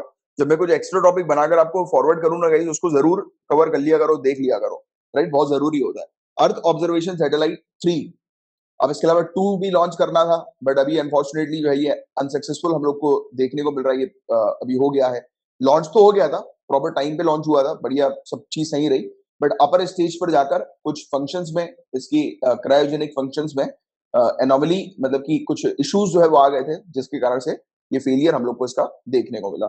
और GSLV F10 के द्वारा जो है वो उसको लॉन्च किया जाता है, यानी कि लॉन्चिंग व्हीकल से लॉन्च किया गया था। राइट? तो ये अनसक्सेसफुल हम लोग को नजर आया। रॉकेट्स के क्रायोजेनिक अपर स्टेज पे एनॉमली, कुछ इश्यूज जो है वो हम लोग को देखने को मिले थे, आ गए थे। और इसरो की 8वीं फ्लाइट थी ये इंडिजीनियस क्रायो के साथ, और 14th जीएसएलवी फ्लाइट थी, और 79th लॉन्च श्रीहरिकोटा से हम लोग को देखने को मिला था। राइट? EOS-03 की बात करें गाइस, तो पहला state of art earth observation satellite ये हमें देखने को मिली थी। जियो सिंक्रोनस ऑर्बिट, धरती में, धरती के बाहर जो ऑर्बिट्स हम लोग को देखने को मिलता है ना, ये धरती का भी अपना खुद का ऑर्बिट है, ऐसी काफी सारे ऑर्बिट्स हम लोग को देखने को मिलते हैं। तो जियो सिंक्रोनस ऑर्बिट में इसे रखना था, राइट, इस पर्टिकुलर EOS-03 को। और रियल टाइम इमेजिंग प्रोवाइड कराता ये सैटेलाइट, यानी कि रियल टाइम बेसिस पर हर एक चीज जो है वो प्रोवाइड कराता है, जैसे कि नेचुरल डिजास्टर की क्विक मॉनिटर करने पर फोकस करता है, नेचुरल डिजास्टर को, कि कहीं पर भी जैसे बाढ़ आई, कुछ भी, कोई भी इशू एकदम इवेंट हुआ, जैसे फ्लैश फ्लड का, लैंडस्लाइड का, छोटे मोटे कोई भी इवेंट है, राइट, शॉर्ट टर्म इवेंट क्यों ना हो, तो वो बिल्कुल उसके बारे में पूरी पर्याप्त जानकारी देने के लिए ये सैटेलाइट हम लोग को देखने को मिलती है। इस सैटेलाइट का मेन, या फिर इस मिशन का पूरा मेन जो टाइम जो था, वो 10 साल का हमें देखने को मिला था, लाइफ 10 साल की मिशन की लाइफ, राइट। बट अनफॉर्चुनेटली ये सक्सेसफुल अभी हो नहीं पाया। और जीएसएलवी रॉकेट क्या होते हैं गाइस? जीएसएलवी जियो सिंक्रोनस सैटेलाइट लॉन्च व्हीकल, इसे हम लोग बोलते हैं जियो सिंक्रोनस सैटेलाइट लॉन्च व्हीकल। तो जीएसएलवी मार्क सेकंड ये लार्जेस्ट लॉन्च व्हीकल है जो कि अभी तक इंडिया ने बनाया हुआ है। जैसा कि इसका नाम बताता है कि लॉन्च सैटेलाइट, पहला पॉइंट कि ये सैटेलाइट को जो है वो लॉन्च कर सकता है। और ये किस ऑर्बिट में ट्रैवल करेगा? ये धरती के ऑर्बिट में ट्रैवल करेगा। जैसा कि धरती का जो ऑर्बिट हमें देखने को मिलता है जियो सिंक्रोनस में, सिंपल सी चीज आप ध्यान में रखना, देखो, एक होता है सन सिंक्रोनस या फिर पोलर सैटेलाइट लॉन्च व्हीकल, और एक ये जियो सिंक्रोनस सैटेलाइट लॉन्च व्हीकल हम लोग को देखने को मिलता है ना। तो ये वाली चीज आपको पता है। अब आप बात को समझना, जियो में, आप जियो मतलब अर्थ, धरती, राइट, धरती का सिंक्रोनस मतलब कि जिस तरीके से धरती का ऑर्बिट चल रहा है, जैसे सूर्य के चक्कर जिस तरीके से धरती ऐसे लगाती है ना, इस प्रकार से धरती सूर्य के चक्कर लगाती है गोल गोल, राइट। तो ऐसे तो नहीं लगाती कि ये सूर्य है और धरती ऐसे से गोल घूम रही है, ऐसे तो नहीं हो रही ना, ऐसे नहीं हो रही। धरती, हम अभी भी जब भी डायग्राम बनाते हैं, जैसे कि ये सन है, और हम इस प्रकार से डायग्राम बनाते हैं कि ऐसे करके धरती जो है वो चक्कर लगा रही। तो अर्थ सिंक्रोनस कि जिस तरीके से धरती का ऑर्बिट हम लोग को देखने को मिलता है, तो उसी तरीके से ऑर्बिट करती है धरती का ये सैटेलाइट, कि जिस तरीके से धरती का ऑर्बिट है, धरती जो है वो सूर्य के चक्कर लगा रही है, वैसे ही ये इसके चक्कर लगाती है, हम लोग को देखने को मिलता है सैटेलाइट, राइट। तो ये वाली चीज आप ध्यान में रखो। ये वाला देखो आप, ये वाला देखो आप, ये जियो स्टेशनरी सैटेलाइट का जो ये ऑर्बिट हम लोग को देखने को मिल रहा है ना, ये जियो सिंक्रोनस वाला ही हम लोग को देखने को मिल रहा है। और वहीं पोलार की बात करें तो पोलार में पोल याद रखो आप, pole, right, north pole south pole, तो ऐसा इस प्रकार का इसका मूवमेंट हम लोग को देखने को मिलेगा। और अगर सिंपल और आसान शब्दों में आपको याद रखने के लिए बताऊं, तो इसमें आप इक्वेटर को देखना। अच्छा, और मैंने आप लोग को एक चीज समझाया था, आपको मैं फिर से याद दिला देता हूं, जब भी आप इक्वेटर की बात करें या ट्रॉपिक ऑफ कैंसर या ट्रॉपिक ऑफ कैप्रिकॉर्न की बात करें, तो कभी भी इसको अपन को लाइन नहीं बोलना है, ठीक है, लाइन नहीं बोलना है, क्या बोलना है? सर्कल। ये सर्कल होते हैं क्योंकि ये पूरे गोल घूमे होते हैं। लोग लाइन लिखकर गलती कर देते हैं। कभी भी देखना, क्या पता प्रीलिम्स में ऐसे कोई आ जाए, एक वर्ड की मिस्टेक हो जाए ना, तो वो बहुत बड़ी मिस्टेक मानी जाएगी। ये ज्योग्राफिकल टर्म में इसको कभी लाइन नहीं बोला जाता है। अक्सर लोग मिस्टेक करते हैं, कई बार मैं भी पढ़ाते पढ़ाते इसको लाइन बोलता हूँ, बट इट इज इनकरेक्ट। ये लाइन नहीं है, ये एक सर्कल है, राइट। और ये क्या हो गया? लैटिट्यूड हो गया। लैटिट्यूड क्या है? ये सर्कल है क्योंकि पूरी धरती गोल है। बट लॉन्जिट्यूड हम लोग को क्या देखने को मिलता है? वो सेमी सर्कल है, वो भी लाइन नहीं है, उसको भी अपन को लाइन कभी नहीं बोलना है, ठीक है। लॉन्जिट्यूड सेमी सर्कल, बिल्कुल सही बात आपने लिखी है।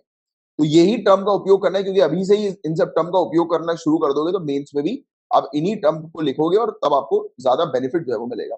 तो होपफुली आपको एक डिफरेंस तो जियो सिंक्रोनस सन सिंक्रोनस में या फिर पोलर सैटेलाइट लॉन्च व्हीकल का एक डिफरेंस, आपको सिंपल सा कॉमन सा डिफरेंस पता लग गया। सिर्फ यही चीज बस याद रखो, यही कॉन्सेप्ट है। बाकी मैं भी आपको बता देता हूँ। तो ये जो जीएसएलवी वाली जो सैटेलाइट्स जो होती है ना, ये लॉन्च व्हीकल जो सैटेलाइट्स को लेकर जाता है, तो उनका वेट जो होता है वो 2500 किलोग्राम का हम लोग को देखने को मिलता है, राइट। और 100 धरती से 170 किलोमीटर की दूरी से लेकर 35,975 किलोमीटर की दूरी के बीच में ये सैटेलाइट को प्लेस करने की क्षमता रखता है। यानी कि काफी नजदीक में जो सैटेलाइट को रखेगा वो 170 किलोमीटर धरती की दूर, और सबसे एंड में, सबसे दूर में जो सैटेलाइट को ये प्लेस करेगा वो 35,975 किलोमीटर, राइट। तो ये इस प्रकार से ये काम करता है, हम लोग को देखने को मिलता है। और डिफरेंस हम लोग को पीएसएलवी और जीएसएलवी में क्या देखने को मिलता है? तो दो ऑपरेशनल लॉन्चर्स है हमारे पास, एक पोलर सैटेलाइट लॉन्च व्हीकल और जियो सिंक्रोनस सैटेलाइट लॉन्च व्हीकल, ये हम लोग को देखने को मिल रहा है। पीएसएलवी लो अर्थ ऑर्बिट सैटेलाइट को लॉन्च करती है, पोलार और सन सिंक्रोनस ऑर्बिट में। अब देखो सन सिंक्रोनस, अभी जियो सिंक्रोनस, जियो मतलब धरती होती है, आपको पता है। तो जियो मैंने आपको बता दिया कि जिस प्रकार से धरती सूर्य के चक्कर लगाती है। अब सन सिंक्रोनस में वही चीज समझो आप, कि जिस प्रकार से धरती नहीं, जिस प्रकार से, अगर इस प्रकार से सन पोलार टू पोलार अगर उसको हम लोग चक्कर लगाएं तो वो सन सिंक्रोनस की कैटेगरी में हम लोग को देखने को मिलता है। आप तो पोलार याद रखो कि जैसे धरती के हम लोग को पोल देखने को मिलता है, ठीक है, नॉर्थ पोल साउथ पोल। और जो जब सैटेलाइट का मूवमेंट इस प्रकार से हम लोग को लॉन्जिट्यूड पर हम लोग को जब देखने को मिलता है, तो अब ये वाली चीज सामने नजर आती है। और इसने अपनी वर्सैटिलिटी को, मतलब कि जिस प्रकार से ये सैटेलाइट को बनाया था, इसको इसने प्रूव भी किया। इसने जियो सिंक्रोनस लूनार और इंटरप्लैनेटरी स्पेसक्राफ्ट को सक्सेसफुली जो है वो लॉन्च किया पीएसएलवी ने, राइट। तो ये चीज हमें देखने को मिली। वैसे जीएसएलवी की बात करें तो हैवियर इनसेट क्लास जो जियो सिंक्रोनस सैटेलाइट की हम लोग को देखने को मिलती है, यानी कि बड़ी बड़ी सैटेलाइट, हैवी सैटेलाइट, तो उसको लॉन्च करती है जीएसएलवी, राइट। तो एक और डिफरेंस आपको पता लग गया पीएसएलवी जीएसएलवी में, कि पीएसएलवी छोटी सैटेलाइट को लॉन्च करती है, जीएसएलवी बड़ी सैटेलाइट को लॉन्च करती है, हैवियर सैटेलाइट को लॉन्च करती है, राइट। और इसकी फाइनल स्टेज में जीएसएलवी उपयोग करती है इंडिया का खुद का डेवलप किया गया क्रायोजेनिक अपर स्टेज को। हम लोग ने खुद ने क्रायोजेनिक अपर स्टेज को डेवलप किया था, तो उसका जो है वो उपयोग जीएसएलवी के द्वारा किया जाता है। और जियो सिंक्रोनस और सन सिंक्रोनस में क्या डिफरेंस है, वही सेम चीज जो मैंने भी आपको बताई, कि जब सैटेलाइट्स 36,000 किलोमीटर की दूरी पर होती है धरती के सरफेस से, और जिस जगह पर वो एंटर करती है उसे पहली बात तो कहा जाता है हाई अर्थ ऑर्बिट। और ये जो ऑर्बिट जो होता है वो धरती के रोटेशन से सिंक्रोनाइज होता है। जिस प्रकार से धरती रोटेट करती है उससे इसका सिंक्रोनस हम लोग को देखने को मिलता है। तो ये एक ऐसा इंप्रेशन क्रिएट करता है कि सैटेलाइट जो है वो स्टेशनरी है एक ही सिंगल लॉन्जिट्यूड के ऊपर। बात को ध्यान से समझना, एक ही जगह पर ये सैटेलाइट आपको दिखाई देगी, लेट से इक्वेटर, ठीक है, कि इक्वेटर में आप देखोगे तो आपको एक ही जगह पर, एक ही एरिया पर जो है वो सैटेलाइट दिखाई देगी। धरती गोल घूमेगी बट वो एक ही जगह पर रहेगी, जैसे कि वो पूरे के पूरे जो वो है ना कि latitude, sorry, equator equator circle या लैटिट्यूड सर्कल, तो उसको पूरा का पूरा वो कैप्चर करने की क्षमता रखेगी, पूरी इमेज को कैप्चर करने की क्षमता रखेगी। तो इसको कहेंगे जियो सिंक्रोनस। अब जियो सिंक्रोनस की बात करेंगे तो ये इक्वेटर के ऊपर ऊपर हम लोग को देखने को मिलेगी, यानी कि एक स्पॉट पे धरती के। बट वहीं अगर हम बात करें पोलर और ऑर्बिटिंग सैटेलाइट की, तो ये सन सिंक्रोनस ऑर्बिट हम लोग को देखने को मिलती है, राइट। और ये कहां पर हम लोग को देखने को मिलती है, ये लॉन्जिट्यूड वाले एरिया पर हम लोग को देखने को मिलती है, लैटिट्यूड नहीं लॉन्जिट्यूड। इसमें मेरे ख्याल से ये क्लैरिटी लिखी नहीं है लॉन्जिट्यूड के बारे में, बट ये लॉन्जिट्यूड पर हम लोग को देखने को मिलती है, राइट। ये वाली चीज, अच्छा, लॉन्जिट्यूड पर इसलिए देखने को मिलती है क्योंकि ये देखो यहाँ पर ये हिडन है, ये लॉन्जिट्यूड वाला फीचर, क्योंकि देखो local solar time on ground in is always same. तो आपको एक चीज पता होगी कि जहां पर भी इस प्रकार से जो लॉन्जिट्यूड हम लोग को देखने को मिलता है ना, और उसी के आधार पर हम लोग को देखने को मिलता है कि टाइम जोन जो है वो डिवाइडेड है। और हम बोलते हैं कि सूर्य जब एक जगह पर है, तो जिस जगह पर सूर्य होगा उस जगह के जो टाइम जोन जो होंगे एक एरिया के, वो बिल्कुल सेम हम लोग को देखने को मिलेंगी। पता है ना आपको ये बात, कि जिस भी लॉन्जिट्यूड पे अगर सूर्य हम लोग को देखने को मिल रहा है, तो उस जगह के टाइम जोन जो है वो सेम हम लोग को देखने को मिलेंगे, एक ही जैसे देखने को मिलेंगे। तो इसलिए तो ये लॉन्जिट्यूड जो रखा गया है, तो वो सन के साथ जो है वो रखा गया है, सन को लिंक करते हुए रखा गया है। वो टाइम जोन वाला टॉपिक आपने ज्योग्राफी में पढ़ा होगा, तो आपको इससे रिलेटेड कॉन्सेप्ट जो है वो क्लियर हुआ होगा। तो ये सन सिंक्रोनस, और आप तो सिंपल ये वाला डायग्राम बस ध्यान में रखो। आप जहां इस डायग्राम को दिमाग में रखोगे तो आपको पूरी की पूरा ये टॉपिक जो है वो क्लियर हो जाएगा, पोलर ऑर्बिट वाला और जियो स्टेशनरी सैटेलाइट या फिर जियो सिंक्रोनस लॉन्च व्हीकल वाला, राइट। सिंपल सी चीज है, आप ये दो ध्यान में रखो बस। तो ये हो गया गाइस, इसी के साथ अपना आज का लेक्चर जो है वो एंड होता है। कुछ आपको पूछना है तो आप पूछ सकते हैं।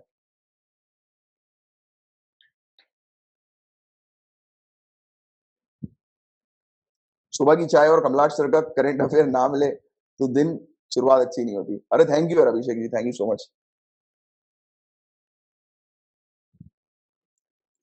क्या चीज समझ में नहीं आई शाहरुख जी, बताओ। लैटिट्यूड लॉन्जिट्यूड वाली आपको क्या चीज समझ नहीं है, अभी समझा देंगे।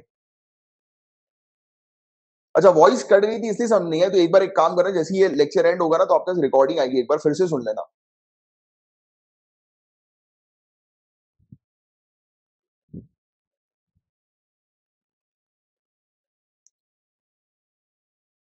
ठीक है गाइस, फिर साइन ऑफ करें। हाँ, कल के टेस्ट में बता दो किसके क्या क्या मार्क्स आए।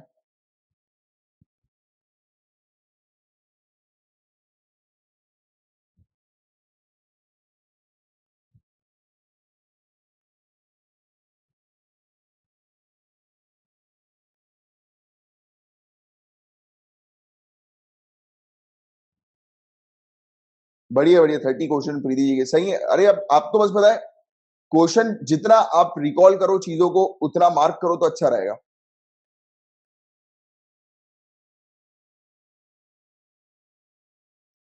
रिंकी जी, उसका मुझे आप वो भेज दीजिएगा, क्वेश्चन नंबर भेज दीजिएगा, मैं टीम को फॉरवर्ड कर दूंगा, उसको रेक्टिफाई कर दिया जाएगा।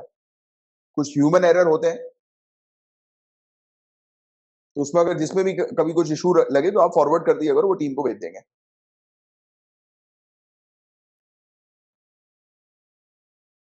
Thank you Amit ji, thank you.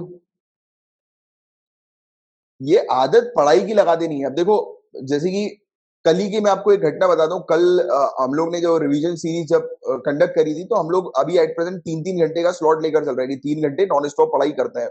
उसमें ब्रेक एक आधी मिल गया, ले लिया तो ले लिया। कल ऐसा हुआ था कि कल मुझे भी पता नहीं लगा कि मैं तो पढ़ाई करवाते करवाते इतना घुल मिल जाता हूँ, मतलब घुल जाता हूँ, मतलब अंदर डूब जाता हूँ कि क्या बताऊं, कि 4.5 घंटे हो गए, तब पता लगा कि एकदम घड़ी देखा, एक टॉपिक एंड हुआ, हमारा सेशन कंप्लीट ही हुआ। उस समय जब घड़ी देखी, मैंने कहा अब तो 4.5 घंटे हो गए। तो वही पढ़ाई ऐसी करनी है कि पढ़ाई जैसे मूवी देखते हैं, मूवी देखते समय बोर नहीं लगता ना, वैसे ही आपको अपनी आदत ऐसी बना लेनी है कि पढ़ाई ऐसी करो कि बोर ना लगे यार, इंटरेस्टिंग लगी रहे और आप कंटिन्यू बने रहो। राइट, तो वो हैबिट डलवा देंगे यार आप लोग की, उसकी टेंशन मत लो। वो, और इस एग्जाम में आपको दोस्ती करनी है अपने टाइम के साथ और अपनी पढ़ाई के साथ, कि टाइम के अंदर अंदर आपको चीजें कवर भी करनी है, और इस प्रकार से काम करने की, जैसे मूवी देखते हैं, वेब सीरीज देखते हैं, इंटरेस्टिंग लगता है, वैसी पढ़ाई भी इंटरेस्टिंग लगे। हाँ चारू जी, टेस्ट की पीडीएफ मैं आप लोग को एंड में, मतलब जैसे ये सेशन अपना पूरा खत्म होगा ना, यानी कि ये मंथ खत्म होगा, तो आपको एक साथ पूरे को मैं उसको करके अटैच करके आपको दे दूंगा एक सिंगल पीडीएफ में।